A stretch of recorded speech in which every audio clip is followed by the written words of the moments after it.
토요일 서울 목동의 한 백화점에서 승강기가 추락하며 60대 남성이 숨진 사고와 관련해 이미 한 달 전에 승강기 안전 문제가 지적됐던 게 드러났습니다. 특히 승강기가 갑자기 내려갈 때 자동 정지되는 장치에 대한 지적이 있었습니다. 전형우 기자의 보도입니다.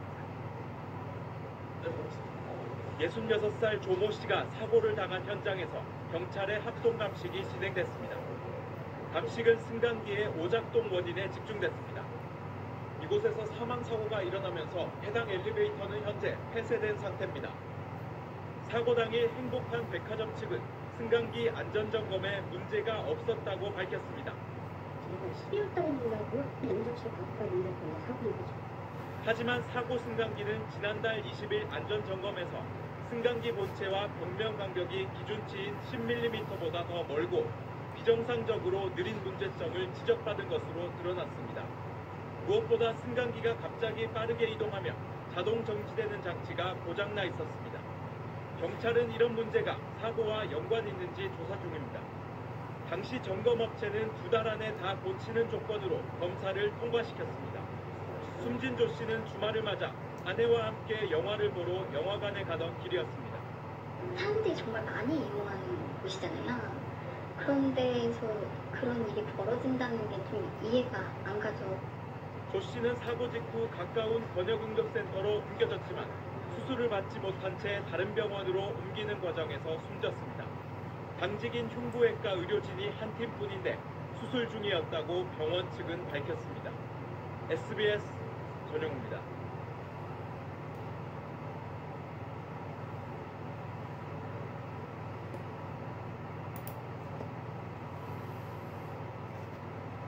서울 양천구의 한 백화점에선 60대 남성이 갑자기 움직인 승강기에 끼어 크게 다쳤습니다.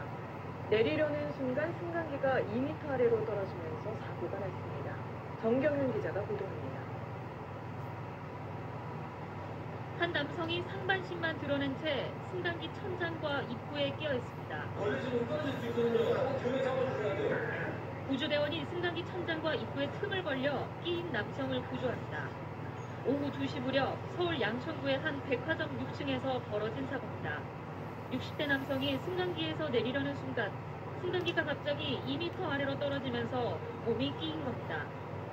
10여 분 만에 구조된 남성은 의식을 잃은 채 병원으로 옮겨져 심폐소생술을 받은 끝에 겨우 목숨을 구했습니다.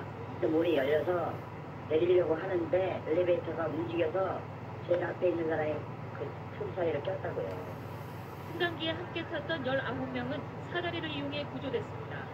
사고 승강기는 20년 전 국내 기업이 제작한 것으로 백화점 측은 그동안 정기 안전점검에선 아무 문제가 없었다고 밝혔습니다. 저희가 12월 달에 몰라고 연장실 가까이 있는 사고인 거 저희가 수분이 좀 당했었고. 사고 승강기는 지하 5층에서 지상 7층까지 운행하는데 6층 영화관 관람객이 많이 이용해 왔습니다. SBS 정경윤입니다.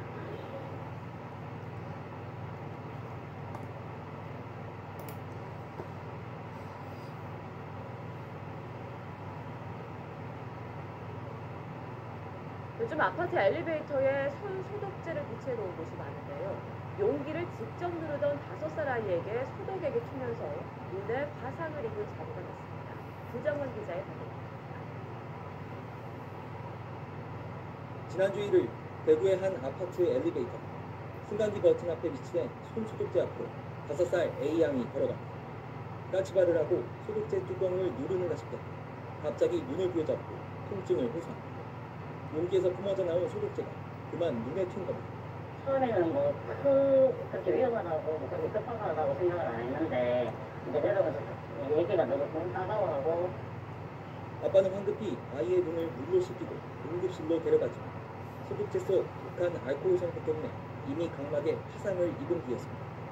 하마터면 시력이 심각하게 손상될 뻔했습니다. 병원에 와서 이정맥을 가봐다 보니까는 저희 눈 감은 눈동자의 각막이 지금 아예 완전 다 벗겨져가지고. 일반적으로 손 소독제에 함유된 알코올 농도는 70에서 80% 이상. 안과에서 수술용으로 쓰는 소독제보다 농도가 4배 가까이 진합니다. 눈에 그대로 닿으면 치명적인 상처를 입을 수 있습니다. 손소독제 같은 그 고농도의 알코올 분해를 들어갔을 때는 들어가는 순간에 그 접촉하는 안구 표면이 손상을 입히게 되고 그럼 그 부분에 있는 상대적 거는 기부가 많이 벗겨졌다고 보는 겁니다. 엘리베이터 안 소독제가 설치된 위치도 문제입니다.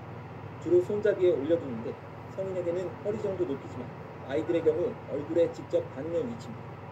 소독제 용기 특성상 아이들이 분사량이나 세기를 조절하기 어렵다는 점도 한몫합니다. 시중에서 판매되는 손소독제 대부분은 이렇게 뚜껑을 눌러서 쓰는 펌핑 용기에 담겨 있습니다. 이렇게 조금만 세게 눌러도 멀리까지 튀어나오기 때문에 각별한 주의가 필요합니다. 코로나19 이후 생활 필수품이 된 손소독제. 하지만 그만큼 인체 유해성에 대한 고려는 적었던 게 사실입니다. 얘기처럼 눈에 띄었을 때 어느 정도로 어떻게 얼마나 위험한지 그런 것까지 지금 잘 모르고 계셔서 위험성이나 이런 거를 한 번씩 좀 체크를 한번 해주셨으면 좋겠어요. YTN 부장입니다.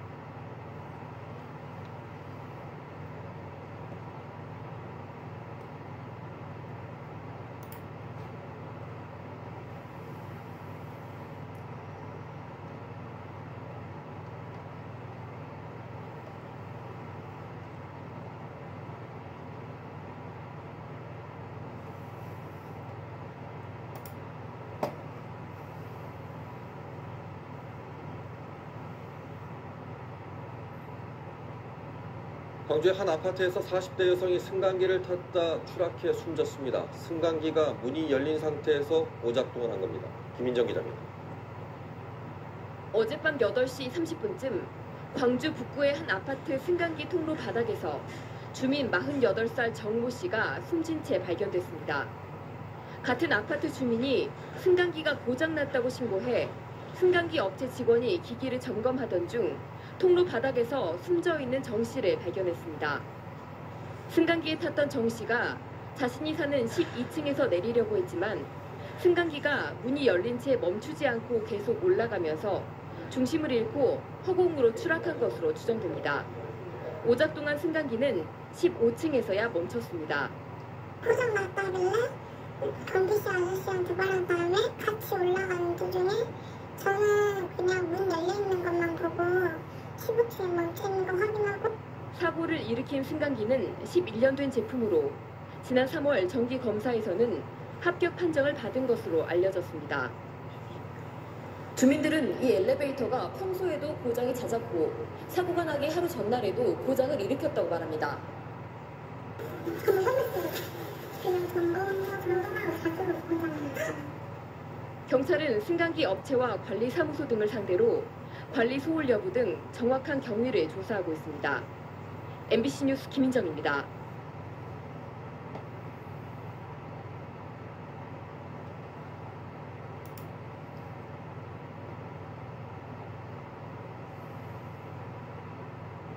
고발 한 가지 하겠습니다. 운행 정지 명령을 받은 엘리베이터가 버젓이 운행이 되고 있다고 하면 어떻게 하시겠습니까? 일단은 무섭고 반대로는 화가 나겠죠. 단속을 해봤더니 이런 엘리베이터가 전국에 200대가 넘었습니다. 황보영 기자입니다. 서울 종로구의 한 오피스텔. 운행정지 판정을 받은 엘리베이터가 불법 운행되고 있는지 당국이 점검에 나섰습니다. 전원도 꺼져 있고 운행정지 명령서도 잘 붙어 있습니다. 사진 찍고 버튼을 누르고 5분 만에 점검 마무리. 몇 시간 뒤 취재진이 다시 이곳을 찾았습니다. 어찌된 일인지 운행정지 명령서는 흰 종이로 가려져 있고 버튼을 누르자 엘리베이터는 기다렸다는 듯이 문이 열립니다. 단속을 비웃듯 엘리베이터는 태연히 움직이고 있었습니다. 서 있는 거 보고 며칠 동안 그냥 올라갔다 이렇게 잠깐 이제 붙여주는데 그 다음에 가린 다음에 올리고. 엘리베이터 불법 운행이 비단 여기만의 문제는 아니었습니다. 국민안전처가 최근 한 달간 전국 16,000여 대를 불시 점검했더니 불법 운행 엘리베이터 234대가 적발됐습니다. 안전검사에 불합격했거나 아예 검사를 받지 않은 엘리베이터가 버젓이 운행된 겁니다. 지역별로는 충청남도에서 52대가 적발돼 가장 많았고 경기도 47대, 서울은 37대로 나타났습니다. 운행정지 대상 승강기의 불법 운행 여부에 대해 매년 불시에 일시 점검을 하고 있습니다. 이 적발된 관리 주체에 대해서는 강력한 행정처분을 실시할 예정이고요. 국민안전처는 내년부터 불법 운행 점검 대상 엘리베이터 수를 대폭 늘리고 불시 점검도 상시적으로 해나갈 방침입니다. YTN 황보현입니다.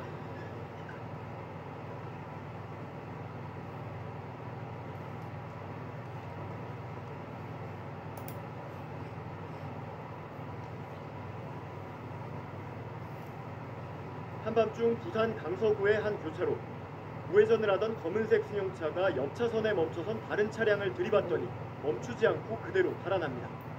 교차로 반대쪽에서 신호 대기 중에 사고 장면을 지켜본 어머니와 아들. 차를 박았다고. 음주 와서라노. 뺑소니 차량은 음주 운전을 한 것으로 의심되는 상황. 신호가 바뀌자 아들은 갑자기 속도를 내기 시작합니다. 신고해야지. 박았다고. 아들이 급히 추격을 시작하자 어머니는 깜짝 놀랍니다. 아니 뭘 동그라지 마라. 그냥 그래. 나 걱정하지 마. 뺑소니 차량 추격을 계속하며 아들은 112에 신고를 합니다. 아, 네, 여기 명지 쪽인데요. 잠깐만요. 아들이 정확한 위치를 즉시 설명하지 못하자 옆에서 보던 어머니가 목소리를 높입니다. 여기 앞에 지나가고 있는데. 네. 아들보다 더 침착하게 상황을 설명하는 어머니. 단한방 살살 불러요. 그러나 시야에 차량 번호가 들어오자 어머니도 우렁차게 목소리를 높입니다. 위치를 파악한 112 상황실에선 무리한 추격을 하지 않도록 실시간 상황을 파악하며 통화를 이어갑니다. 이야기 듣고 지금 통화하고 있거든요, 그쪽으로. 네네네. 그래서 지금 통화 유지하고 있습니다. 그 뒤로도 조심스럽게 이어지는 추격전. 이제 너무 붙이지 마라. 걱정하지 마. 붙이지 마라. 아니, 거기 숨어있어. 5분가량 4.5km를 추격한 끝에 저 앞에 있는 그랜저 HG 차량이거든요. 길목에서 기다리던 경찰차가 등장해 뺑소니 차량에 따라붙기 시작합니다. 네네, 저 앞에 있는 차 저는 한번 피고 있습니다. 아, 지금 있잖아. 네, 경찰차 붙었어요 이제. 아, 근데요. 아, 이거 시간이 많다고요. 네네. 경찰은 현장에서 뺑소니 차량을 멈춰 세워 붙잡았고 운전자는 면허 정지 수준의 음주운전을 한 것으로 확인돼 경찰서로 즉시 인계됐습니다. 경찰은 용감한 모자의 도움으로 검거는 물론 더 큰 사고를 예방할 수 있었다며 감사장과 함께 신고 포상금을 지급한다고 밝혔습니다. 횡단보도를 건너는 젊은이들을 승용차 한 대가 들이받습니다. 새벽 시간대 정지 신호도 무시한 채 달리다 사고를 낸 겁니다. 급히 후진한 승용차가 그냥 달아나자 택시기사가 경적을 울리며 추격을 시작합니다. 뺑소니 차량은 좁은 골목길 안으로 달아났고 택시기사도 필사적으로 쫓아가며 경찰에 신고했습니다. 택시기사한테 쫓아가고 있거든요. 도망가고 있어요. 지금 완전 막 날아가네 지금. 지금 빨리 저 택시기사는 추격을 눈치채지 못하게 전조등을 끄고 조심스럽게 따라갔지만 뺑소니 차량은 갑자기 속도를 내면서 사라졌습니다. 지금 어디로 지금 숨어버렸어. 사라졌어. 예. 지금 빨리 오셔야 돼. 지금. 나 한 바퀴 돌아볼게요.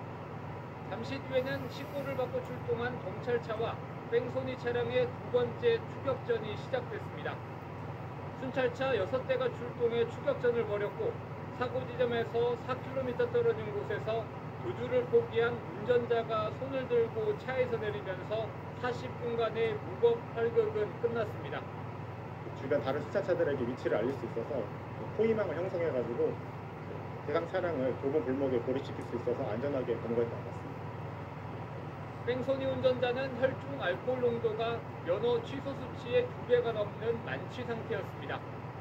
운전자는 이곳 횡단보도에서 3명을 친 뒤 아무런 조치도 취하지 않고 진행 방향으로 바로 달아났습니다. 차에 치인 20, 30대 남녀 3명은 다리와 척추 등의 골절상을 입었습니다. 저도 제주 도민의 시민의 한 사람으로서 그 사람 꼭 잡아야겠다는 생각이 들었어요. 그리고 그런 사람이 이 사상에 발을 붙이면 안 되겠다는 생각이 들었습니다.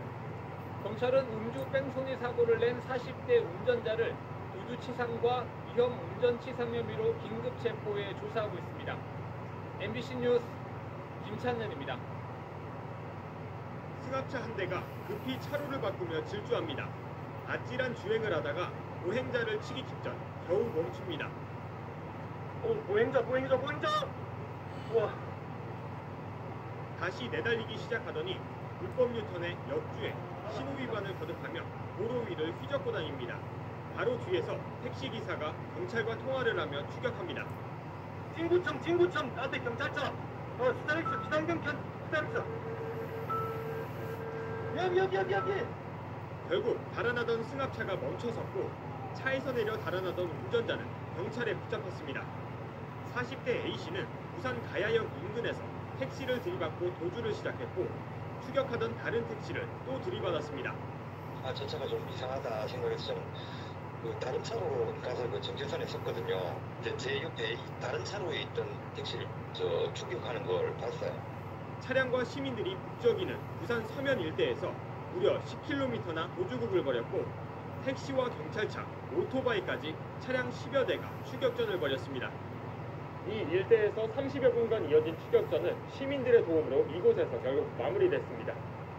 체포된 A씨의 혈중 알코올 농도는 면허 취소 수준이었습니다.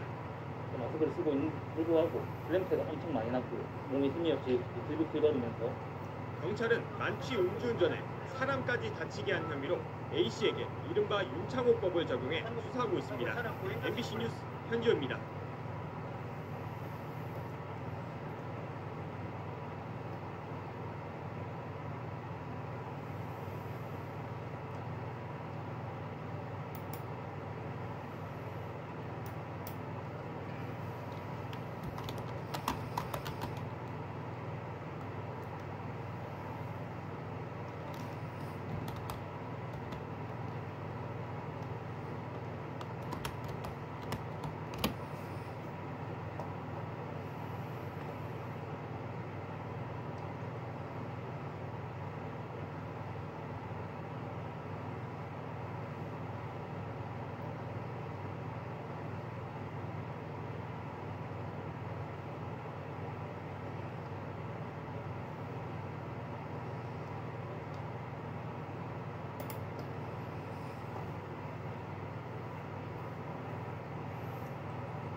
지난 1일 충남 태안양 교통사고 현장에서 한 여성이 숨진 채 발견됐습니다.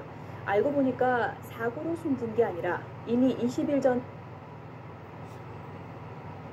지난 1일 충남 태안양 도로 37살 이모 씨가 몰던 승용차가 가드레일을 들이받고 불에 탔습니다. 차 뒤에서는 한 여성이 숨진 채 발견됐고 이 씨도 얼굴 등에 2도 화상을 입었습니다. 차량도 엄청 타고 있었고요.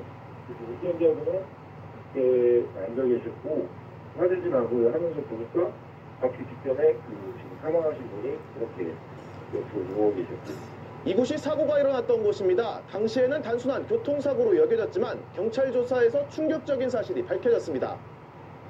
숨진 김모 씨는 교통사고로 사망한 게 아니라 이 씨에게 살해당한 것으로 드러났습니다. 이 씨는 지난달 11일 제주도에서 김 씨를 살해한 뒤 시신을 차에 싣고서 20일 동안 돌아다닌 것으로 조사됐습니다.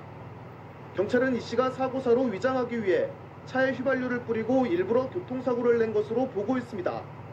사업상 제주도에 함께 갔다가 돈 문제로 갈등을 빚은 게 범행 동기로 전해졌습니다. 차량으로 이동되고 그런 부분이 좀 확인이 되고 있습니다. 추궁을 한번 해야 될 부분이 좀 있습니다. 이 씨는 숨진 김 씨 휴대전화로 온 가족과 친구 문자에 답장해 김 씨가 살아있는 것처럼 꾸몄습니다. 사람을 죽여놓고 지가 사는 사람 행세를 다 하고 저게 한 거잖아요. 이건 사람이 할 짓이 아니죠, 그쵸? 너무 좀 기가 막혀요. 경찰은 이 씨를 살인 혐의로 구속하고 공범이 있는지 수사하고 있습니다. YTN 이상곤입니다.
목숨 건 좋아요. 자, 저희가 이 태풍이 막 정말 올라온다는 얘기를 들었을 때부터 분명히 이런 사람들이 있을 것이다. 이 와중에 어떻게 해서든 또 막 사람들의 관심을 끌어보려고 막 별의별 짓 하는 사람들이 있을 것이다라고 했는데 아니나 다를까. 오늘 뉴스에서 여러 명 나왔는데요. 저는 그중에서도 이 사람이 특히 눈에 띄었습니다.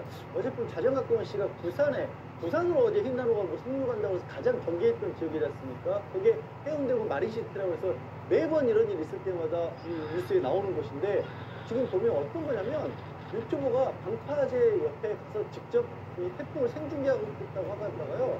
파도가 너무 겁니다. 몰파를 해서 한 10m가량을 떠밀려갔어요.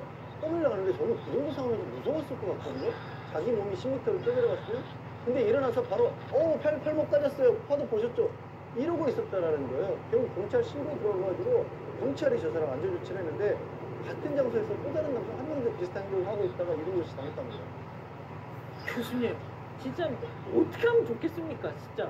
글쎄요, 뭐 이게 유튜브니까 아마 구독자를 의식을 해서 본인이 직접 그런 식으로 한 것 같은데 어떤 상황에서 본인이 어떤 행동을 해야 될 것인가라고 하는 것은 그야말로 뭐 철이 없는 어린아이들도 아니고 적어도 성인들인데 저런 행동을 갖다가 해서 만약에 불행하게도 저기에서 만약에 어떤 다른 더 큰일이 발생이 되면 여러 사람들에게 피해를 끼치는 것이 아니겠습니까?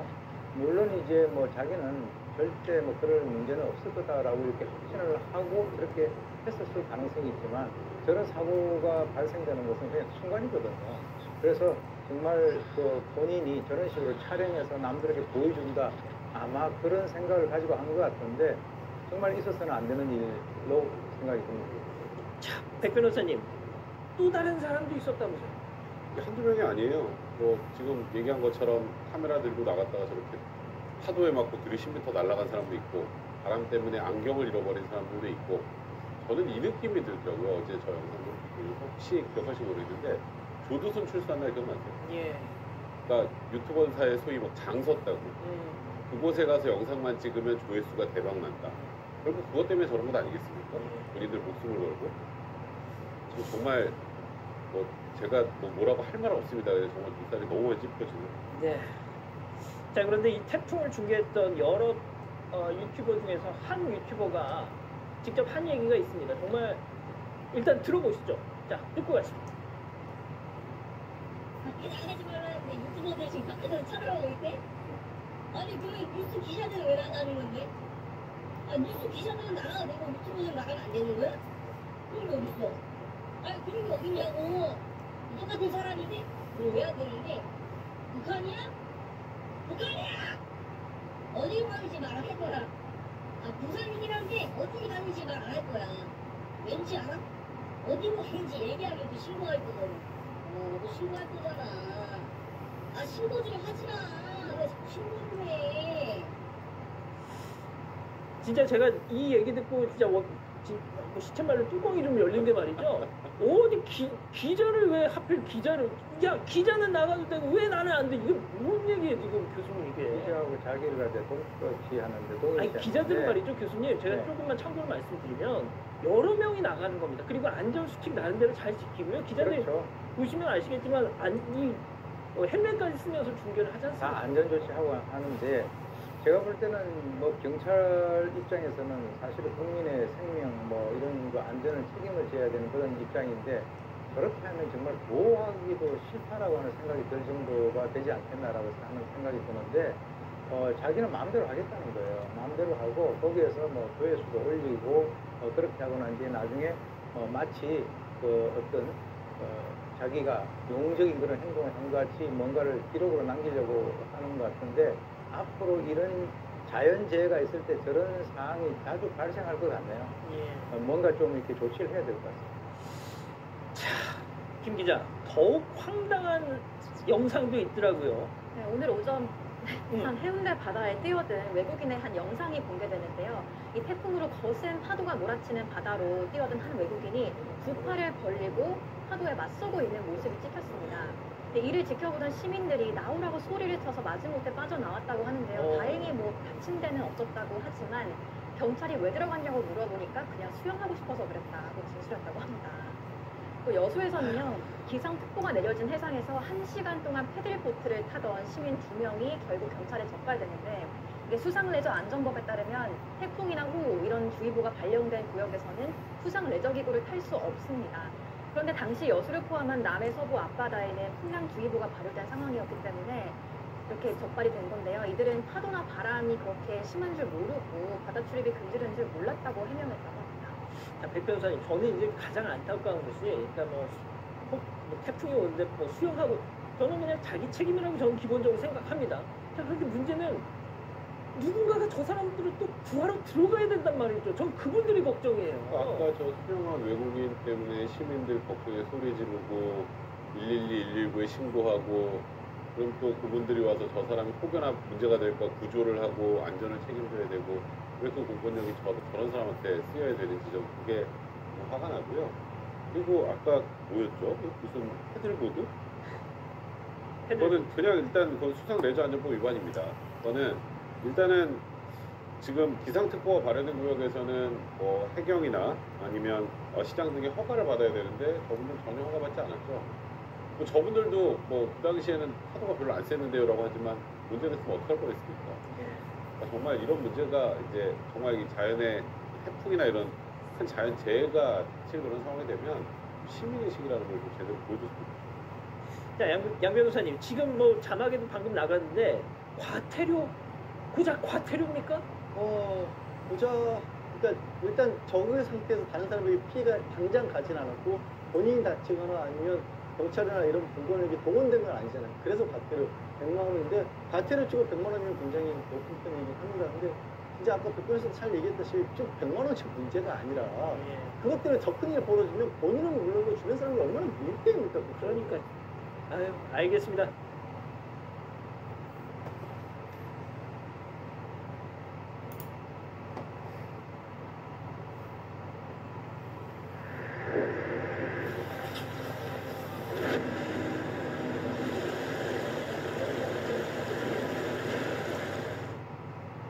계속해서 전국의 피해 상황 살펴보겠습니다. 울산에서는 술을 마시고 물이 불어난 하천에서 놀던 20대 한 명이 실종이 됐습니다. 같이 있던 친구들이 말렸지만 좀 더 깊은 곳으로 들어가려고 하다가 순식간에 급류에 휩쓸린 것으로 보이는데요. 소방과 경찰, 군인까지 수색을 벌이고 있지만 하천 물이 불어나면서 여전히 접근이 어려운 상황입니다. 이동욱 기자가 전해드리겠습니다. 사고가 난 건 오늘 새벽 1시쯤 20대 남성 6명이 물이 불어난 하천에서 놀다가 일행 가운데 한 명이 급류에 휘말렸습니다. 중학교 동창사인 이들은 인근에서 술을 마시고 어릴 적 놀던 하천으로 왔습니다. 처음엔 발을 담그는 수준이었지만 한 명이 친구들의 만류에도 좀 더 깊은 곳으로 향했고 순식간에 빠른 물살에 휘말린 것으로 알려졌습니다. 사고가 난 하천은 평소 물이 얕고 잔잔해 주민들이 징검다리로 건너다니는 곳입니다. 하지만 밤사이 200mm 이상의 폭우가 쏟아지며 둔치와 산책로까지 물에 잠긴 상태였습니다. 새벽쯤 돼가지고 이렇게 좀 많아요. 여기는 산책로고 이거 물이 없는 데입니다. 물살은 통행 차단기가 부러지고 각종 표지판이 통째로 뽑혀져 나갈 정도로 거셌습니다. 소방당국과 경찰이 밤샘 수색 작업을 벌였지만 보시는 것처럼 불어난 물이 거세게 오전 시간까지 흐르고 있어 작업은 쉽게 진행이 되지 않았습니다. 소방과 경찰, 군인까지 나섰고 드론까지 동원됐지만 하천 안쪽은 여전히 접근이 어려운 상황입니다.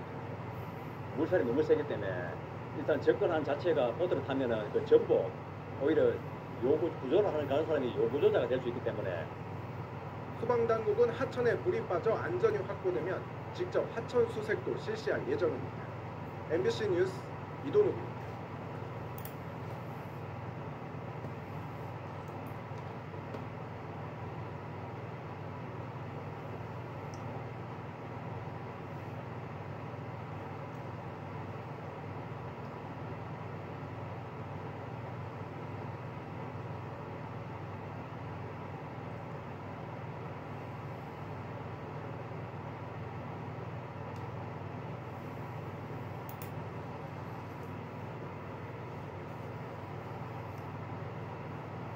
부산 지역도 태풍이 지나가면서 강한 비바람이 몰아쳤습니다. 네, 네, 현장 상황 알아보겠습니다. 홍성욱 기자.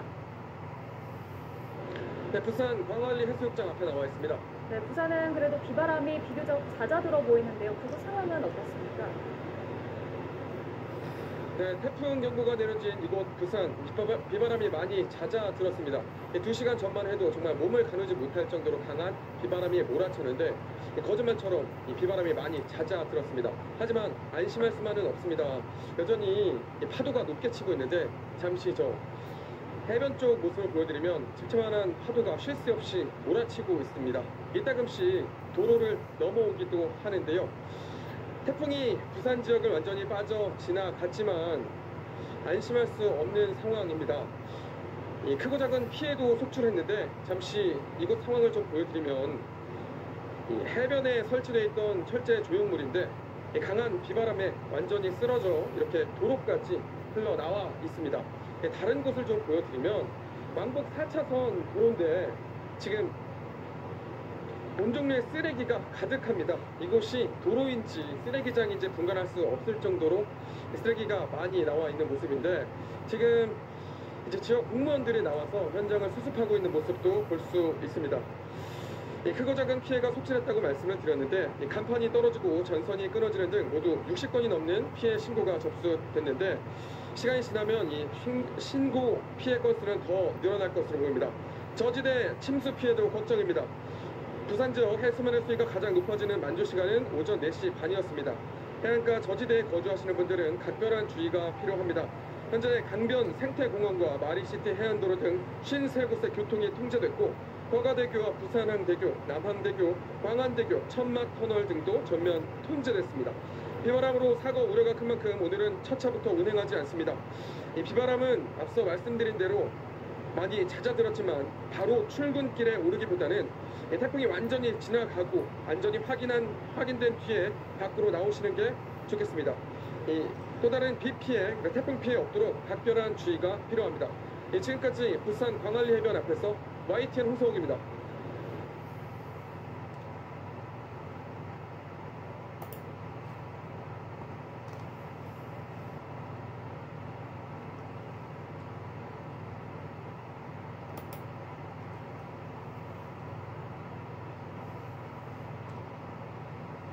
미국의 놀이공원에서 또 안전사고가 발생했습니다.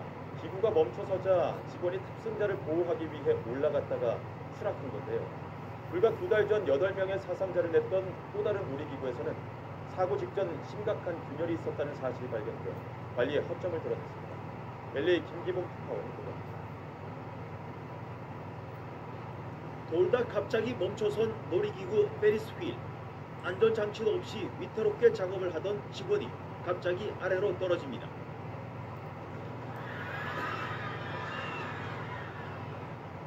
기구가 멈추면서 옆으로 걸린 바구니를 바로 내리려다 화를 당한 것입니다. 바구니 속에는 5살과 7살 어린이가 있었는데 엄마는 발을 구르며 애간장을 태웠습니다. The caboose finally stopped. Like it's almost at a 90-degree angle. I'm scared. What do I do? You know, I'm begging for help. And I seen a gentleman run up the side of it to assist. 이런 가운데 지난 7월 오하이오주에서 8명의 사상자를 낸 파이어볼 사고의 원인이 관리 소홀이었을 가능성을 높여주는 증거가 발견됐습니다. 사고 직전 촬영된 문제의 놀이기구에 이미 큰 균열이 있었다는 걸 피해자 측 변호사가 발견했습니다. The operators who are at that ride and who are walking around the ride every time it starts and every time it stops, it'd be very, very shocking to me that was not noticeable to them. 아이다호에서는 자동차쇼 관람객 11명이 인도를 덮친 포르쉐 스포츠카에 그대로 치였습니다. 이번 사고 역시 질주하는 차와 관람객 사이에 아무런 안전장치도 없었습니다. 놀이기구든 자동차쇼든 세심한 주의와 점검은 아무리 강조해도 지나치지 않다는 것을 다시 한번 보여주고 있습니다. LA에서 YTN 김기봉입니다.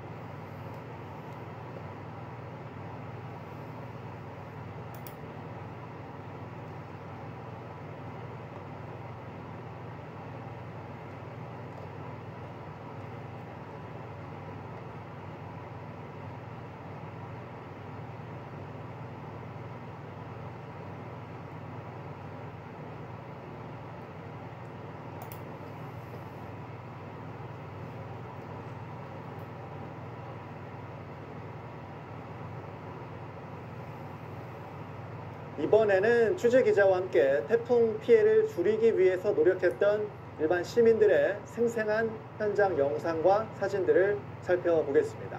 반면에 관심과 돈을 끌어모으려는 일부 유튜버 영상은 눈살을 찌푸리겠습니다. 이가혁 기자와 영상 살펴보겠습니다. 자, 이 기자, 먼저 태풍 속에 덤프트럭 사진이 훈훈하다, 이런 게 화제가 됐습니다. 어떤 내용입니까? 네, 사진 보면서 말씀드리겠습니다. 경남 양산시에 공사 중인 한 건물입니다. 어제 오후 사진인데요. 25톤 대형 덤프트럭 2대가 건물에 이렇게 바짝 붙어서 주차가 돼 있습니다. 일부러 이렇게 주차를 한 거죠? 네, 그렇습니다. 또 다음 사진을 보시면요. 이건 제주 서귀포시의 한 피자집 앞인데요. 역시 덤프트럭이 가게에 바싹 붙어서 주차가 돼 있습니다. 좀 이상하게 여겨질 수도 있습니다. 사연은 이렇습니다. 가게 주인의 부탁을 받은 덤프트럭 운전자들이 태풍 피해를 막아주기 위해서 기꺼이 주차를 가게 앞에 해준 겁니다.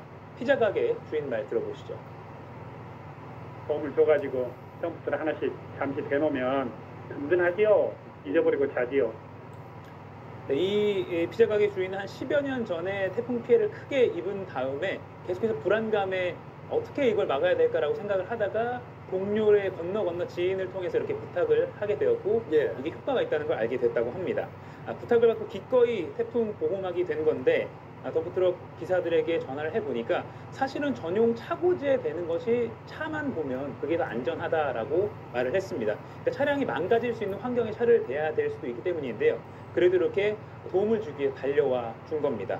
다행히 양산의 상가 건물도 또 서귀포의 피자 가게도 태풍 피해 없이 무사히 잘 넘겼다고 합니다. 그러니까 이 덤프트럭의 힘을 이용해서 태풍의 강한 바람을 막는 그런 효과를 좀 노리고 이렇게 주차를 한 거군요. 그리고 실제로 피자 가게도 상가 건물도 무사히 태풍을 잘 넘겼다고 하니까 참 다행스럽습니다. 다음 영상은 어제 저희가 뉴스특보 뉴스룸 진행하면서 제보 영상을 소개해드린 공사장 영상이죠. 이게 뒷얘기가 좀 있다고요? 네, 그렇습니다. 어제 오후 2시쯤에 태풍의 그 영향이 부산 쪽에서 이제 강하게 느껴지기 시작할 때쯤의 영상입니다. 이 부산 송도 해수욕장 근처에 바로 해변에서 보시면 고공 크레인이 보이고요. 계속 작업을 하고 있어서 좀 위험해 보인다라고 시청자께서 제보를 해주신 영상입니다. 지금 화면상 좌측 상단에 보면 이렇게 노란색 대형 크레인도 보이죠. 어제 이 영상 기억납니다. 네, 그래서 제보자께서 저에게 어떤 당부의 말도 해주었는데 한번 제보자의 말 들어보시죠. 바람이 많이 불면 크레인이 넘어질 수 있는데 그러면 바로 지금 입주민들이 바로 피해를 입을 수 있을 것 같아서 걱정하는 마음에 제보를 드리게 됐습니다. 네, 걱정되는 마음에 좀 알아봐 달라라는 취지로 저에게 전화도 주셨는데요. 저희가 어제 관할인 부산 서구청에 연락을 했고요. 담당 제보를 주셨고 우리 취재진이 이제 관할 서구청에 연락을 하게 된 거죠. 네, 그렇습니다. 그래서 담당 부서에서 즉시 안전 지도를 위해서 공사 현장에 나갔고요. 빨리 마무리해라라는 이런 취지로 조치를 취했습니다. 이후에 공사 현장에서는 태풍이 오기 전에 날아갈 수 있는 그런 시설물들을 좀 더 결박을 하고 묶고요. 구조물을 묶어두는 등의 작업을 하고 빨리 마무리를 했다고 합니다. 다행히 별다른 피해는 없었습니다. 이렇게 현장 상황을 공유해서 추가적인 혹시 있을지 모를 피해를 줄이기 위해서 제보를 기꺼이 해주신 시청자분들께 이 시간을 빌어서 감사의 말씀을 전합니다. 이런 제보 영상을 주시는 게 이런 또 경각심을 우리가 또 느낄 수가 있고 그래서 추가 피해를 막을 수 있는 그런 힘이 되는 거니까요. 제보 보내주신 분들 참 감사드립니다. 그리고 장갑차가 포항 시내에 등장했던 영상이 있습니다. 이것도 굉장히 오늘 화제가 많이 됐습니다. 네, 지금 그 영상이 준비가 되기 전에 먼저 소방 영상을 먼저 좀 보시겠습니다. 지금도 전국 곳곳에서는 혹시 피해를 입은 곳에서 밤늦게까지 계속 구조 작업하는 소방 또 경찰, 군 많이 있는데요. 영상을 한번 보시겠습니다. 이 영상 먼저 보죠. 네, 빛의 거센 물결이 이렇게 흐르는 모습입니다. 오늘 오전 7시 12분쯤에 울산 태화강 상황인데요. 어르신 한 명이 보시면 태화강 둔치에 나왔다가 갑자기 불어난 물 때문에 이렇게 나무 한 그루에 매달려서 오도가 못한 상황이 됐고요. 구조대원이 튜브를 들고 접근해서 이렇게 튜브를 직접 씌워주고 물 밖으로 안전하게 이 어르신과 함께 빠져나오는 모습을 볼 수가 있습니다. 네, 갑자기 아주 짧은 시간에 태화강 물이 거세게 불어났기 때문에 이분도 잠시 이렇게 바깥을 나왔다가 고립이 된 건데요. 이렇게 보시는 것처럼 거센 물살을 뚫고 구조대원이 안전하게 어르신을 밖으로 구조를 해냈습니다. 울산 태화강의 오늘 오전 7시 모습이었군요. 그렇습니다. 다음 영상은요, 어제 저녁 7시쯤 제주도 상황입니다. 서귀포시 대정읍 하모리 도로에 공터에 놓여있던 보트가 날아와서 도로 위로 이렇게 들어왔습니다. 소방대원이 출동했는데 보시는 것처럼 바람이 너무 거세기 때문에 이 조치를 하는 작업자의 안전도 굉장히 위험할 수 있는 그런 상황입니다.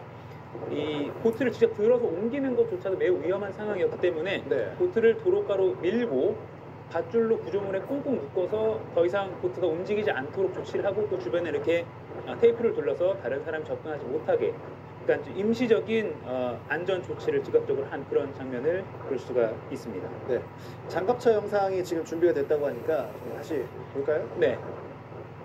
오늘 이 장갑차 영상도 화제가 된 영상인데요.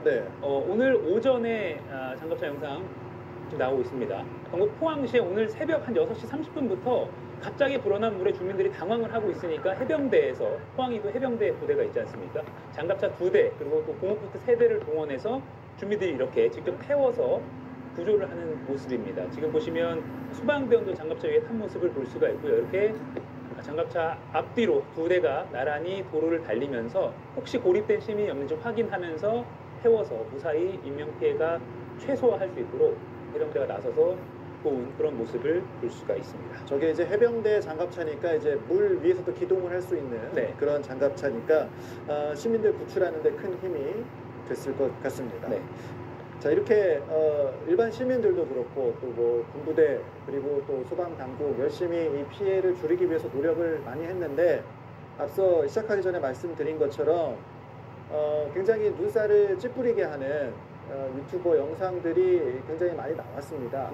어제 저희도 이제 뉴스특보를 할 때 해당 영상을 보고 과연 이게 실제일까 해서 확인을 굉장히 해보는 그런 상황까지 펼쳐졌거든요. 이런 영상들이 꽤 있었죠. 상황을 돌이켜보면 어제 밤이면 뭐 부산시에서는 대국민 호소문을 내면서 외출을 좀 하지 말아달라라고 시민들에게 말을 하기까지 한 상황이고요. 또 태풍이 뭐 강한대교든 어디든 계속해서 몰아닥치면서 외출을 삼가달라고 저희도 계속해서 꾸준히 방송을 전해드렸는데 이 영상 한번 보시겠습니다. 개인 유튜버 영상인데요. 바로 보시죠.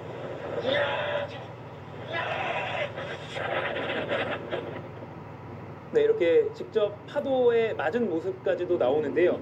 어젯밤 11시쯤에 부산 해운대 방파제까지 가서 일부러 파도 체험을 하는 그런 방송 모습입니다. 어젯밤 11시라고요? 네, 그렇습니다. 밤 11시면 어제 부산에 태풍 경보로 격상된 그 시각입니다. 이 남성은 파도에 맞아서 방파제에서 도로 중앙선까지 한 10m 정도를 떠밀려서 이 사람에게도 굉장히 위험한 그런 상황이었거든요. 그리고 이 영상을 보던 사람이 신고를 했는지 누군가의 신고를 받은 경찰이 직접 출동을 해서 지금 이거 뭐 하는 거냐라고 제지를 하고 경찰이 말려서 겨우 이 현장에서 빠져나올 수가 있었습니다. 어떻게 보면 경찰의 행정력이 다른 곳에 지금 급한 곳에 많이 투입이 돼야 할 그 경찰의 행정력이 낭비가 된 셈입니다.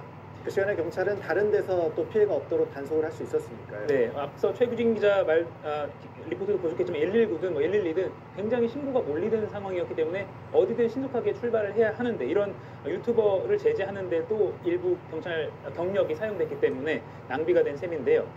비슷한 시각에도 다른 몇몇 유튜버들도 바닷가에서 뭐 위험천만한 방송을 하면서 이른바 민폐 논란을 일으키기도 했습니다. 네, 영상을 봤는데 참 대비되는 상황이 펼쳐졌습니다. 이가혁 기자였습니다.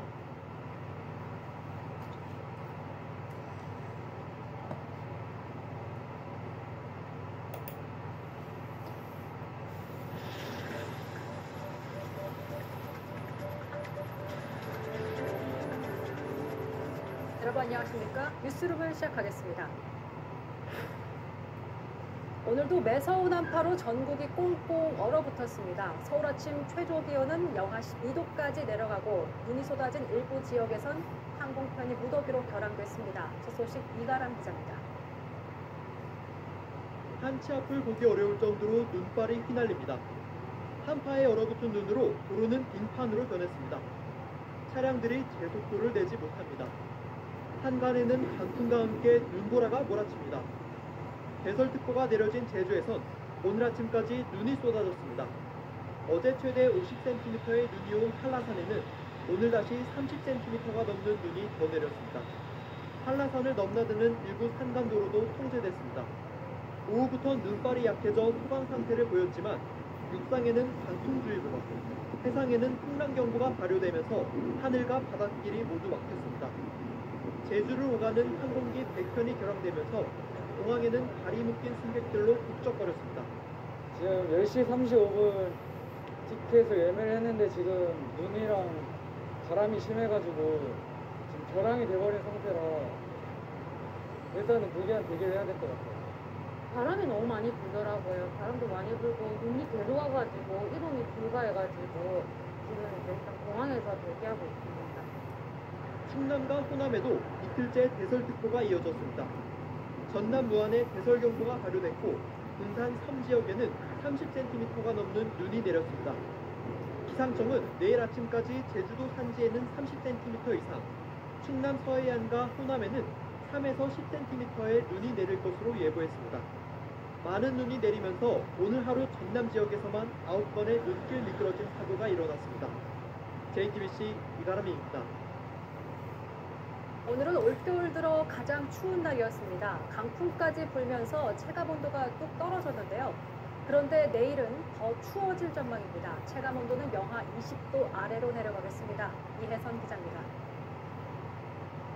선착장에 묶여있는 배들이 살얼음 사이에 둥둥 떠 있습니다. 한강 가장자리 색강도 꽁꽁 얼어붙었습니다. 주민들은 외투와 모자로 중무장을 하고 종종 걸음으로 걷습니다. 이만한 나이 때는 운동해야 면역력도 좋아지고 그러잖아요. 그래가지고 산책 겸 가볍게 운동할 겸 나왔는데 생각보다 너무 추워요. 너무 추워서 손이 감각이 없어요. 조금이라도 추위를 피하기 위해 햇빛이 잘 드는 곳에 피신해 있기도 합니다. 옷 5개 입고 나왔어. 내복 입고, 티셔츠 입고, 조끼 입고, 잠바 입고, 목도리 차고 그렇게 입고 나오고 양말은 스커트 신고 나왔어. 호남 제주와 달리 눈은 오지 않았지만 수도권을 포함한 경북과 전북 지역에는 한파경보와 주의보가 내려졌습니다. 영하 10도 안팎의 강추위가 이어지면서 제 뒤에 폭포도 물줄기를 따라 얼어붙었습니다. 올해는 예상보다 일찍 강추위가 찾아오면서 수도 계량기 동파 사고도 잇따랐습니다. 서울시는 올해 들어 처음으로 수도 계량기 동파에 대비해 경계 단계를 발령했습니다. 계량기가 어는 것을 막으려면 수도 계량기함 내부에 혼옷이나 수건을 넣고 외부는 비닐로 덮어야 합니다. 내일은 오늘보다 더 춥습니다. 아침 서울의 최저기온은 영하 19도, 체감온도는 20도 아래로 내려갈 전망입니다.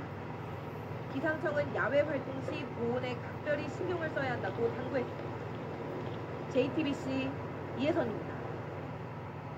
지금은 실내에서 마스크를 의무적으로 써야 하는데요. 정부가 이르면 다음 달 일부 실내 시설을 제외하고 권고하는 쪽으로 운행 중인 걸로 알려졌습니다. 여당도 오늘 빠른 시일 내 실내 마스크 착용 의무 해제를 요청했고 정부는 적극 검토하겠다고 했습니다. 조보경 기자입니다. 서울의 한 대형 서점입니다. 모든 사람들이 마스크를 끼고 있습니다. 곳곳에 마스크를 쓰지 않으면 출입할 수 없다는 문구도 눈에 띕니다. 3년가량 이어진 이런 모습이 이르면 다음 달 말부터 바뀔 수 있습니다. 현재는 실내에서 무조건 마스크를 써야 합니다. 그런데 일부 기관을 제외하고는 이 실내 마스크 착용이 의무에서 권고로 바뀔 가능성이 커졌습니다. 이렇게 되면 지금처럼 실내에서 무조건 마스크를 쓰지는 않아도 되는 겁니다. 예외도 있습니다. 대중교통과 복지시설, 의료기관은 마스크 착용 의무가 이어질 가능성이 높습니다. 밀폐돼 있고 감염 취약층 보호가 필요한 부분입니다. 마트 등이 추가될 가능성도 있습니다.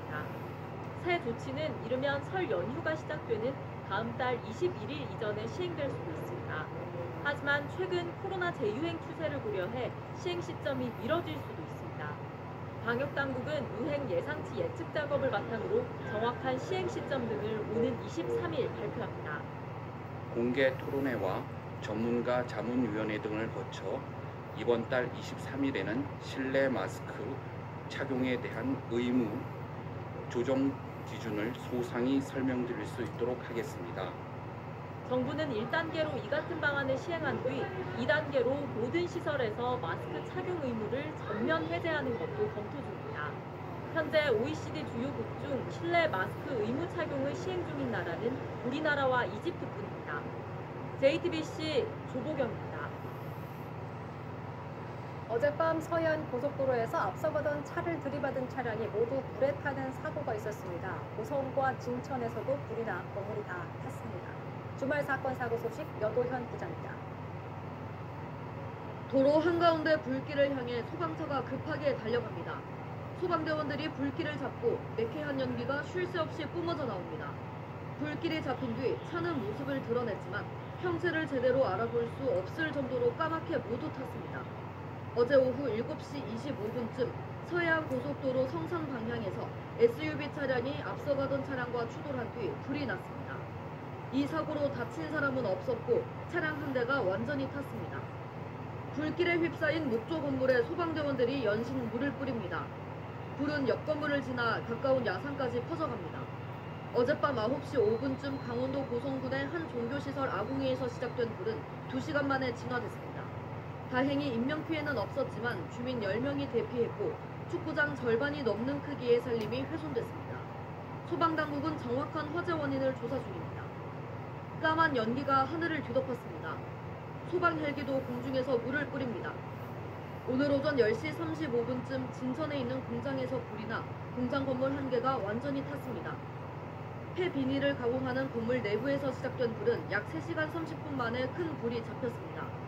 다친 사람은 없고 폐비닐 500여 톤이 불에 탔습니다. JTBC 여도현입니다. 최근 40대 빌라왕 김모 씨가 숨지면서 세입자들이 보증금을 돌려받지 못하고 있다는 소식을 전해드렸습니다. 이런 전세 사기가 늘면서 세입자들이 법원에 구제를 신청한 건수가 역대 최다로 불어났습니다. 오원석 기자입니다. 박모 씨는 2년 전 겨울 서울 강서구 한 신축 빌라에 전세로 들어갔습니다. 그때까지만 해도 본인이 전세 사기 피해자가 될 줄은 꿈에도 몰랐습니다. 그 당일에 이제 소유권 이전이 건축주에서 기업으로 넘어간다는 걸 알게 됐어요. 압류가 들어오게 돼서 집주인 김모 씨는 빌라 1,100여 채를 임대해온 이른바 빌라왕이었습니다. 체납한 세금만 62억 원이 넘는데 지난 10월 갑작스럽게 숨졌습니다. 세입자들은 집이 압류돼 보증금을 돌려받지 못하는 상황에서 집주인이 숨져 발만 동동 구르고 있습니다. 이 집에 2년 동안 살고 이제 다른 집으로 옮길 예정이었고 제 전세금을 보증받을 때까지 그냥 이 집에 그냥 살아야 되는 상황이 된 거죠. 박 씨가 세든 빌라는 2동짜리 26가구로 박 씨처럼 전세 사기를 당한 이들이 24가구에 이릅니다. 이처럼 보증금을 돌려받지 못해 세입자들이 법원에 임차권 등기 명령을 신청한 건수는 올해 11월까지 서울에서만 3,700건에 달합니다. 매매가가 전세가보다 싼 이른바 깡통 전세 사태까지 확산되면서 구제를 요청한 이들이 지난해보다 26% 늘어난 겁니다. 특히 전국 1만 3,800여 건 가운데 수도권이 70%에 달할 정도로 서울과 경기도 쪽 피해가 컸습니다. 정부는 전세 사기 지원을 위한 합동 법률 지원 태스크포스를 설치하고 세입자들의 보증금 반환을 앞당길 대책을 마련할 계획입니다. JTBC 오원석입니다. 전세금을 떼일 수 있다는 우려가 커지면서 전세 대신 월세로 눈을 돌리는 사람도 부쩍 늘고 있습니다. 올해 월세 비중이 처음으로 50%를 넘겼는데요. 우리가 알고 싶은 생활 경제에서 따져보면 좋은 점들을 짚어봤습니다. 송지혜 기자입니다. 서울 영등포구의 한 부동산 앞입니다. 눈앞에 이렇게 매물이 붙어 있는데요. 보시면 아파트 33평, 그러니까 109제곱미터가 보증금 2억 원에 월세 170만 원이고요. 그 옆에 방 3개짜리는 보증금 2천만 원에 월세 70만 원입니다. 전체적으로 월세나 반전세로 나와 있는 매물의 숫자가 전세 매물과 비슷한 수준입니다. 현장에서 체감하는 건 어떨까? 최근에 2, 3개월 정도 거래량으로 봤을 때는 50% 이상의 월세 거래인 것 같습니다. 월세 거래가 늘어난 이유는 어떤 거라고 보실까요? 가장 크게 꼽을 수 있는 거는 금리 인상이라고 생각하고요. 만기 시에 전세금을 제대로 돌려받지 못할 수도 있다는 불안감이 더해진 것 같습니다. 전셋집을 알아보다 결국 월세를 선택한 20대 세입자도 같은 생각입니다. 매물이 거의 1억 7천 정도 부르고 그 대출 이자로 하는 게 월세랑 큰 차이가 없더라고요. 실제 올 상반기를 기점으로 전국의 전체 주택 전월세 거래에서 월세가 전세보다 많아졌습니다. 전월세 월간 통계를 내기 시작한 뒤 처음입니다. 아파트 월세도 빠르게 늘고 있습니다.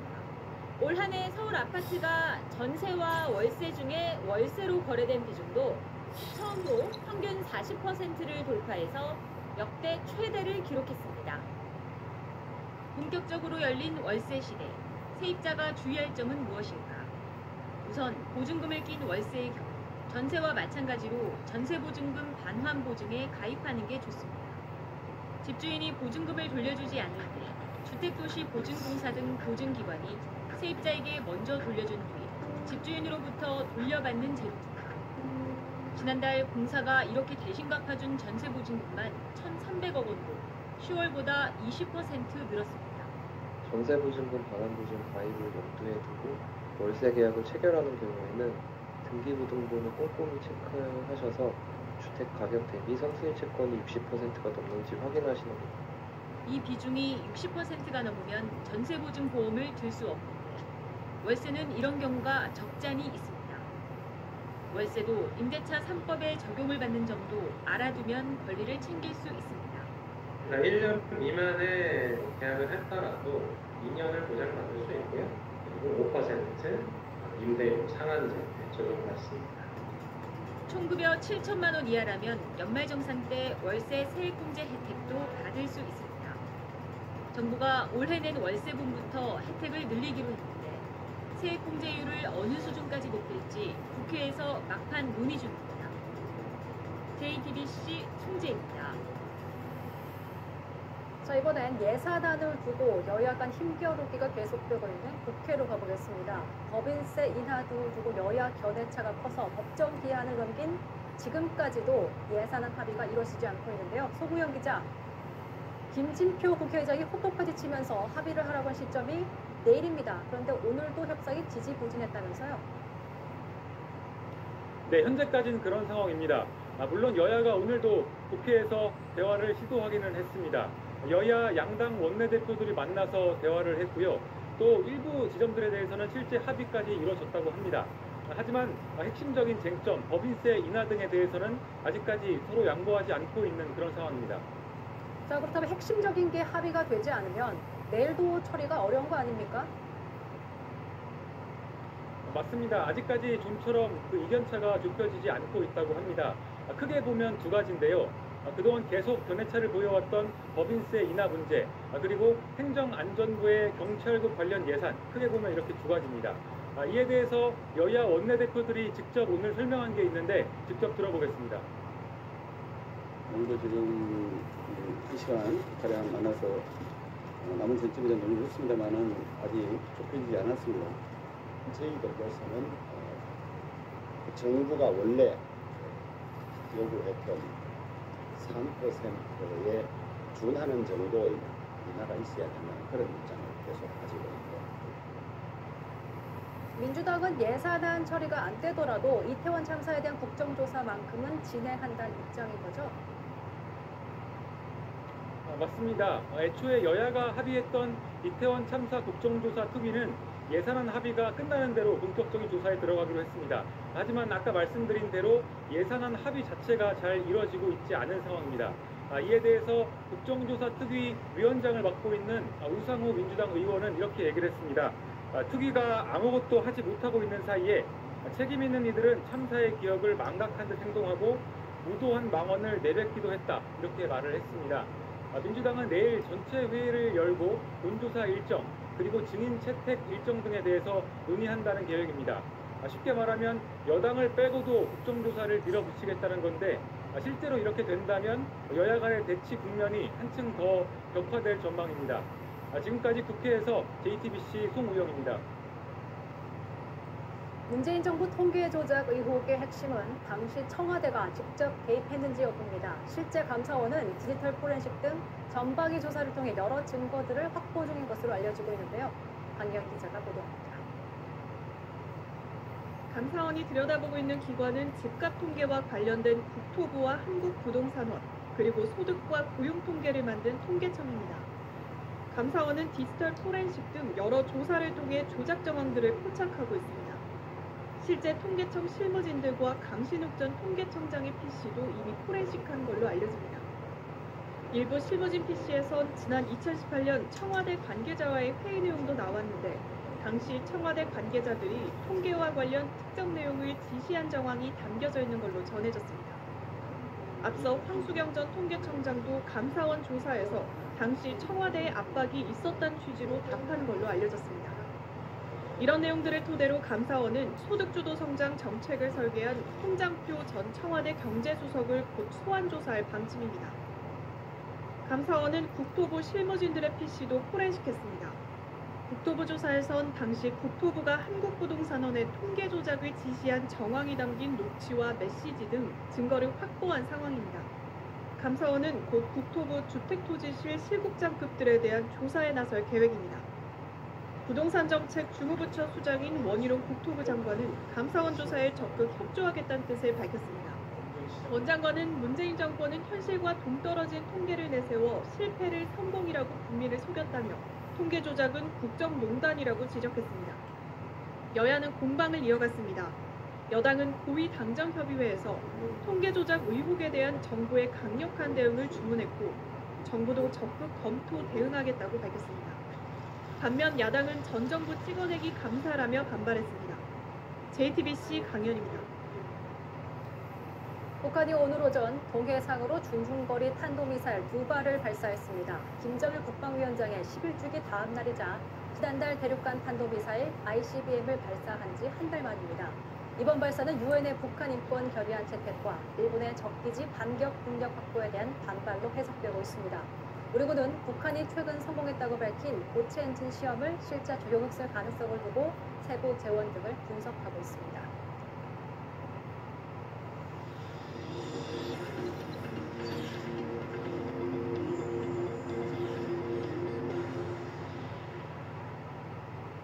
통계로 말하는 뉴스 퍼센트 시간입니다.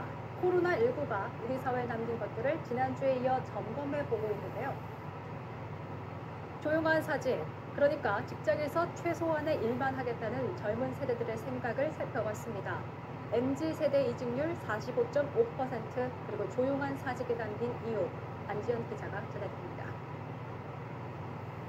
미국과 영국에서 올해의 단어 유력 후보였던 조용한 사직. 실제 퇴사는 아니지만 직장에서 자신이 맡은 최소한의 일만 하겠다는 의미로 젊은 세대를 중심으로 공감대가 확산되고 있는 말입니다. 20, 30대라고 해서 이 표현에 모두 익숙한 건 아니었지만 조용한 사직 들어보셨나요? 상당수가 공감하고 있었습니다. 자연스럽다고 생각하고 있어요. 일이 끝나는 이후에는 그거와 관련된 생각은 저는 안 하려고 노력을 하고 늦게까지 일하는 모습에 감동을 받으실 분들이라고 해도 안 그럴 것 같아요. 그렇게 사는 삶이 행복할 것 같지 않고 그렇게 승진해서 산다고 해도 또 일과 여가 생활의 균형, 이른바 워라밸을 중시하는 만큼 직장에서 추구하는 가치는 냉정했습니다. 직장에서 가장 추구하는 가치는 뭐예요? 자기 개발, 이 회사의 방향하고 제가 추구하는 방향이 달라지거나 제가 더 좋은 조건에서 그게 좀 같이 연결됐을 때 일은 업무 시간 내에서만 집중하되 업무 외 시간은 더 치열했습니다. 제가 지금 이직한 지 얼마 안 됐고 계속 뭔가 쉬지 않고 준비를 했던 것 같아요. 주말에는 카페 아르바이트 하고 있어요. 평생 직장 개념이 아예 사라진 게 가장 큰 원인으로 보입니다. 저는 직장 몇 년 다녔어요? 이제 1년 정도 지금은 1년 차라서 2, 3, 4, 5년 사이 정도는 최소한 있고 싶은데 예상했던 건 3년까지 근무했는데 언제든지 좋은 기회가 있다면 감사합니다 하고 정리하고 갈 의향. 산업 구조가 빠르게 변화하는 상황에서 코로나19 확산까지 이어져 미래를 예측하기 더 어려워졌기 때문이란 분석도 나옵니다. 젊은 세대들이 이제 조직에서의 성장이라든지 이런 거를 싫어하는 건 아니거든요. 그런 부분들을 충족시키기에는 사회가 뭐 예측 가능성이 떨어지는 이런 것도 굉장히 크게 작용을 하는 것 같아요. 당장 다음 달 혹은 내년에 어떻게 될지를. 조용한 사직과 관련해 저희가 가장 주목한 퍼센트는요. 바로 차로 45.5%였습니다. 우리나라 20살에서 35살까지 흔히 MZ세대로 불리는 이들의 이직률입니다. 2번 넘게 이직했다는 응답도 25.9%나 됐습니다. 이직을 할 수밖에 없는 삶, 불안정한 삶 속에서 실질 소득은 열정페이가 아닌 부업을 통해 벌고 있었습니다. 저희가 통계청 수치를 가지고 계산해보니 부업을 하는 2030 세대들은 해마다 늘어 지난해에는 11만 명으로 추산되기도 했습니다. 조용한 사직, 언뜻 보기엔 열정이 사라진 청년의 모습 같지만 고용 안정성이 사라져가는 구조 속에서 더 치열하게 미래를 준비해야 하는 젊은이들의 또 다른 모습이었습니다. 저희가 만난 한 청년은 조용한 사직은 이제 1인분만 하겠다는 의미라고도 했습니다. 세상이 계속 2인분, 3인분을 요구하면서 돈은 0.5인분만 주고 1인분만 하겠다. 너희도 나한테 1인분만 주지 않느냐. 지금까지 퍼센트의 안지연이었습니다.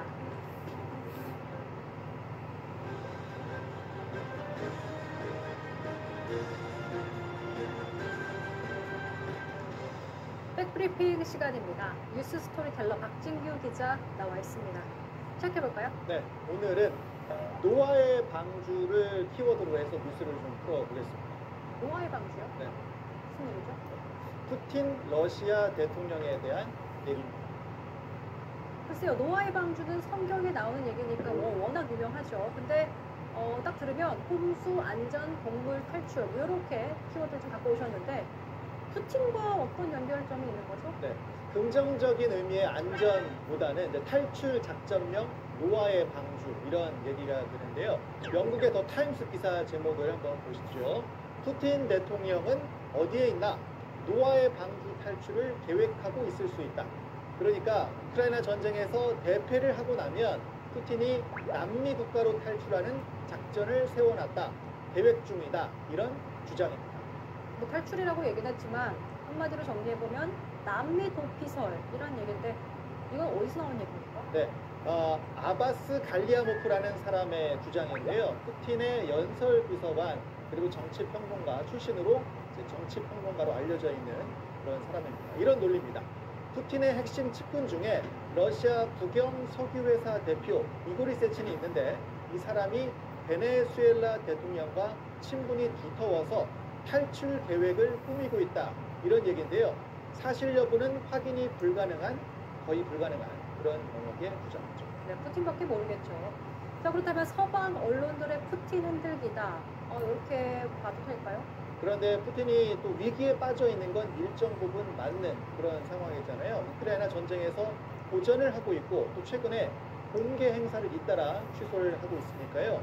강행커는 그동안 푸틴이 남자다움, 강인함 이런 걸 강조하려고 했던 어떤 장면들이 좀 기억이 납니까? 글쎄요, 이제 뭐 인터넷에서 많이 봤던 건데 여기 나오네요. 우통을 벗고 말을 타고 낚시하고 사실 거의 상의를 입은 사진 별로 없더라고요. 스포츠도 뭐 많이 하잖아요. 네. 유도 기억납니다. 네, 그렇죠. 그 중에서도 아이스하키 있습니다. 그간 연말마다 푸틴은 모스크바 붉은 광장에서 열리는 송년 아이스하키 경기에 참가를 했었습니다.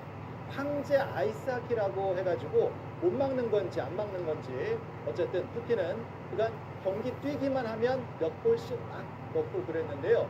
올해는 송년 경기를 안 하기로 했고요. 또 10년 전통 연말 기자회견도 취소를 했습니다. 이게 4시간 정도 하기 때문에 마라톤 회견이라고도 하는데요. 크렘린궁은 정확한 취소 이유를 설명하지 않고 있습니다. 자, 이렇게 다 취소를 하다 보니까 건강 이상설, 남미 도피설 이런 보도들이 서방 언론에서 나오고 있는 상황이다. 러시아 쪽 반응은 어떻습니까? 네, 러시아 쪽도 의식을 하고 있겠죠. 러시아 크렘린궁이 현지 시간 16일 영상이라고 하면서 푸틴이 10여 명의 군 사령관들을 불러서 회의하는 모습을 공개를 했습니다. 푸틴은 지휘관들에게 작전 의견을 내달라고 했고요. 크렘린궁은 푸틴 대통령은 지휘본부에서 군 사령관들과 온종일 시간을 보냈다고 설명을 했습니다. 온종일 시간을 보냈다는 의미는 건강 의상설을 좀 일축하기 위한 그런 것으로 보이기도 하는데 어쨌든 서방의 이런 흔들기에도 반대로 우크라이나 전쟁을 직접 챙기는 모습 이런 걸 보여주고 있습니다. 문제는 지금 뭐 벌써 전쟁이 10개월째 이어지고 있고 푸틴도 좀 궁지에 몰린 상황이라는 거. 맞습니까? 네, 그렇습니다. 그런데 푸틴으로서는 물러서기가 어렵고 우크라이나로서도 빼앗긴 영토를 모두 되찾겠다 이런 의지를 불태우고 있는 상황이고요. 오늘 뉴욕타임스에서는 이런 보도도 나왔습니다. 구체적인 시점은 밝히지 않았는데요. 미국이 전쟁 확산을 우려해서 말렸지만 우크라이나가 러시아군 최고 지휘관 게라시모프 총참모장 암살 공격을 시도했었다는 겁니다. 전쟁이 얼마나 더 길어질지 어떤 형태로 마무리를 지어야 할지 모두 예측하기가 어려운 그런 상황입니다. 네. 전쟁이 길어지면서 민간인들의 피해, 고통도 참 길어지고 있고 건강 이상설, 도피설까지 나왔습니다. 또 어떤 얘기가 나올지 저희가 챙겨봐야겠네요. 박진규 기자의 백브리핑 여기까지 됐죠. 수고하셨습니다. 저 사람들한테 2달은 고모 2달과는 달라요. 고모한텐 겨우 옷차림이나 바뀔 시간이겠지만 하지만 가난한 사람들은 그 2달 동안 매일매일 더 끔찍한 속도로 가난해질 겁니다. 가난은 복리이자가 붙으니까. 그래서 요즘 화제의 드라마 재벌집 막내 아들의 한 장면을 보셨습니다. 가난을 복리 이자에 빗댄 대사에 많은 사람들이 공감을 했다는 얘기가 나오고 있습니다. 오래전 과거를 배경으로 한 드라마인데 지금 서민들의 상황과 크게 달라 보이지 않습니다. 치솟는 물가, 고용 불안, 여러 악조건에 시달립니다. 오늘 국회에서 여야 원내대표가 내년도 예산안 처리 합의를 위해서 비공개 회동을 가졌습니다. 하지만 여전히 평행선을 달렸고 결국 민생과 관련된 예산안 처리는 또 미뤄지고 있습니다. 민심을 대표하는 국회의원들에게 국민이 바라는 건 언제나 정치적 싸움보다 국민을 위한 일인지 아닌지를 기준으로 민생을 책임지는 본질에 충실하게 일 텐데요. 드라마 속 대사가 무겁게 다가오는 시간입니다. 민심도 복리이자 강적의 시그널이었습니다.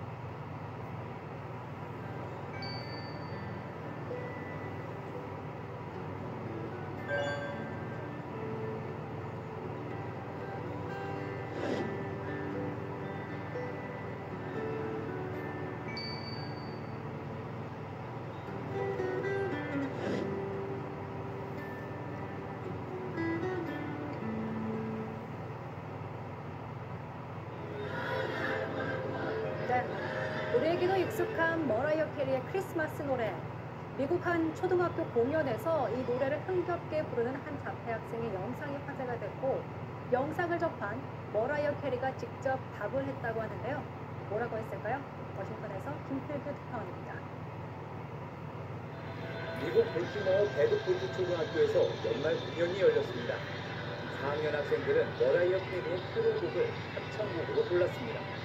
자폐가 있는 목수도 연주가 열심히 연습해 무대에 함께 섰습니다. 친구의 순서에 잘못 끼어들기도 했지만 이내 신나게 춤을 추며 자기 차례를 기다립니다. 가사를 좀 틀려도 친구들은 같이 박수를 치며 웃어줬습니다.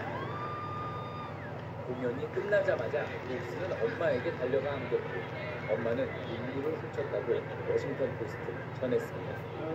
녹스의 엄마는 학교가 항상 아들을 반겨주는 분위기를 만들어줬다고 고마워했습니다. 지난 14일 트위터에 올린 이 영상은 28만 명이 시청했습니다. 노래의 주인인 머라이어 캐리도 이 중 하나였습니다. 그는 녹스가 오늘 하루 기분 좋게 만들었다며 내일 아침 일어나 이 일을 하는 이유를 다시 알게 해줬다고 글을 남겼습니다. 그리고 따로 연락해 자신의 공연 제일 앞자리에 녹스의 가족을 초대했습니다. 녹스의 엄마는 아들이 유명인을 알게 되고 또 동영상 조회수 올라가는 것에 관심을 보인 것만으로도 감사한 일이라고 했습니다. 녹스의 사정상 공연장엔 갈 수 없었지만 이번 크리스마스 녹스 가족에겐 잊지 못할 선물이 됐습니다. 워싱턴에서 JTBC 김필규입니다. 날씨 플러스 시간입니다. 갑자기 뚝 떨어진 날씨는 이번 주 내내 이어질 전망인데요. 이런 극한의 날씨가 지속되면 취약계층은 더 힘들어집니다. 그래서 일부 지자체들이 이들을 먼저 찾아 나섰습니다. 김서영 기자입니다. 눈 덮인 비닐하우스가 옹기종기 모여 있습니다. 연통은 얼어붙었고 온기는 느껴지지 않습니다. 서울 양재역에서 차로 10분 거리인 내곡동입니다. 제 옆에 있는 이 비닐하우스는 농작물을 키우는 시설이 아니라 사람이 사는 곳입니다. 이 추위를 어떻게 견디고 계신지 들어가서 주민분께 물어보겠습니다. 지난 여름에는 수해 피해를 겪었던 이곳. 이번엔 한파를 이겨내야 합니다. 여기 이게 향수촌이라 향수라 좀 춘천에 해당해요. 그래서 영하 9도만 되면 내비두면 막 수도도 이런 데도 얼고 막 그래요. 그전에는 이게 막 바닥이 얼었었어요.